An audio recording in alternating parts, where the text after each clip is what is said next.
Hello বন্ধুরা, কেমন আছেন? আশা করি অনেক ভালো আছেন। তো এই দিকে যে এএফসি ওমেন এশিয়ান কাপ 2026 যে অস্ট্রেলিয়া স্টেডিয়ামে 12টি দল নিয়ে কিন্তু খেলা আছে। তো বাংলাদেশ নারী দল কিন্তু এইবার কিন্তু প্রথমবারের মতন কিন্তু চান্স পেয়েছে এখানে। তো এইখানে কিন্তু বাংলাদেশ নারী দল কিন্তু খেলছে, আর বাংলাদেশ নারী দল কিন্তু প্রথম ম্যাচ খেলে ফেলছে। তো এইটাই কিন্তু অস্ট্রেলিয়া স্টেডিয়ামে খেলে ফেলছে চায়না নারী দলের সাথে। তো চায়না নারী দলের সাথে যে হেরে গেছে, কিন্তু বাঘিনীদের মানে বাঘের মতো লড়াই করেছে। আমাদের বাংলার বাঘিরা যে কি লড়াই করেছে, একবার বাঘিনীর মতো লড়াই করেছে, কি সুন্দর খেলা দিচ্ছে। আমি কিন্তু সত্যি মুগ্ধ। হেরে গেছে, আবার মানছি যে হেরে গেছে 2-0 গোলে, কিন্তু অনেক সুন্দর কিন্তু খেলছে, খেলা তো দেখছি। তো আমরা কিন্তু অনেক চেষ্টা করছি, আমাদের বাংলার বাঘিরা কিন্তু অনেক চেষ্টা করেছে। মানে যেই শেষ সময় আমি যখন খেলা দেখতে কিছুক্ষণের সময় আমি চলে গেছি, আমি কিন্তু 43 মিনিটে চলে গেছি। পরে এসে দেখি যে 44 মিনিটে একটা গোল হয়ে গেছে, আর 45 প্লাস 1 মিনিট মানে 46 মিনিটে একটা গোল হয়ে গেছে। মানে 2 মিনিটের ব্যবধানে 2টি গোল হয়ে গেছে। তো এই গোল 2টি মানে একটা অস্বাভাবিক গোল, মানে কিছু করার ছিল না, কারণ আমাদের ব্যাগিরা কিন্তু উপরে উঠে গেছিল। আমাদের ব্যাগিরা উপরে উঠে যাওয়ার কারণে কিন্তু এই গোল 2টি আমরা খেয়েছি। কিন্তু পরবর্তীতে আমাদের যে প্লেয়াররা ছিল, ঋতুপর্ণা চাকমা কিন্তু অনেক চেষ্টা করছিল গোল দেওয়ার, আরও আমাদের যারা ফরওয়ার্ড ছিল তারা কিন্তু অনেক চেষ্টা করছিল, কিন্তু শেষ পর্যন্ত কিন্তু গোল দিতে পারি নাই। তো যাই হোক, এখন কিন্তু আমরা পয়েন্ট টেবিলটা দেখবো যে এই বাংলাদেশের যে হলো বি গ্রুপটা আছে, বাংলাদেশ কিন্তু বি গ্রুপে আছে, সেটি কিন্তু আমরা জানি। তো বাংলাদেশের বি গ্রুপে কিন্তু আছে চায়না নারী দল, কোরিয়া, ডিপিআর আর উজবেকিস্তান।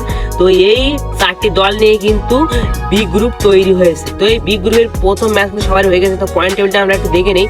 তো প্রথমে আছে কিন্তু কোরিয়া ডিপিআর। তো কোরিয়া ডিপিআর একটি ম্যাচ খেলছে, একটিতেই কিন্তু ওয়েন, তারা কিন্তু গোল দিচ্ছে 3টি, আর তাদেরকে 3+ গোল আছে, আর 3 পয়েন্ট কিন্তু আছে। এরপরে কিন্তু এখানে 2 নাম্বার কিন্তু চায়না নারী দল আছে। তো চায়না নারী দল একটি ম্যাচ খেলছে, একটি কিন্তু ওয়েন, 2টি গোল দিয়েছে, 2+ গোল আর 3 পয়েন্ট কিন্তু সাথে আছে। এরপরে 3 নাম্বার আছে বাংলাদেশ নারী দল। তো বাংলাদেশ নারী দল কিন্তু একটি ম্যাচ খেলছে, একটিতে কিন্তু লস দেখতে পাচ্ছেন। এখানে কিন্তু সবই কিন্তু 0-0, আর তাদের কিন্তু 2টি গোল খাইছে, কি বিপরীতে একটি গোল দিতে পারেনি, 2- কিন্তু গোল আর 0 পয়েন্ট। এবারে উজবেকিস্তান আছে 4 নাম্বারে। উজবেকিস্তান কিন্তু একটি ম্যাচ খেলতে, একটিতে লস, আর গোল খাইছে কিন্তু 3টি, একটি কিন্তু গোল দিতে পারে না, 3- কিন্তু তাদের গোল, আর 0 পয়েন্ট তো দেখতে পাচ্ছেন। তো এখন এইখানে বাংলাদেশ কিভাবে যাবে? তো বাংলাদেশে কিন্তু 2 নাম্বার থাকা লাগবে। এই বাংলাদেশ 3 নাম্বারে আছে, এখানে কিন্তু মোট 6টি দল কিন্তু বাদ পড়ে যেতে পারে, কিন্তু এখনো সেরকম ভাবে কিছু হয়নি। তো আশা করি পরবর্তী যে 2টি ম্যাচ আছে, কোরিয়া ডিপিআর আর উজবেকিস্তানের সাথে বাংলাদেশ নারী দলে, আশা করি বাংলাদেশ জয়লাভ করবে। এই 2টি জয়লাভ করে কিন্তু টিকে থাকবে। তো বাংলাদেশ নারী দলের জন্য শুভকামনা রইল। তো বাংলাদেশে হারার কারণ আছে, এই যে হেরে গেছে।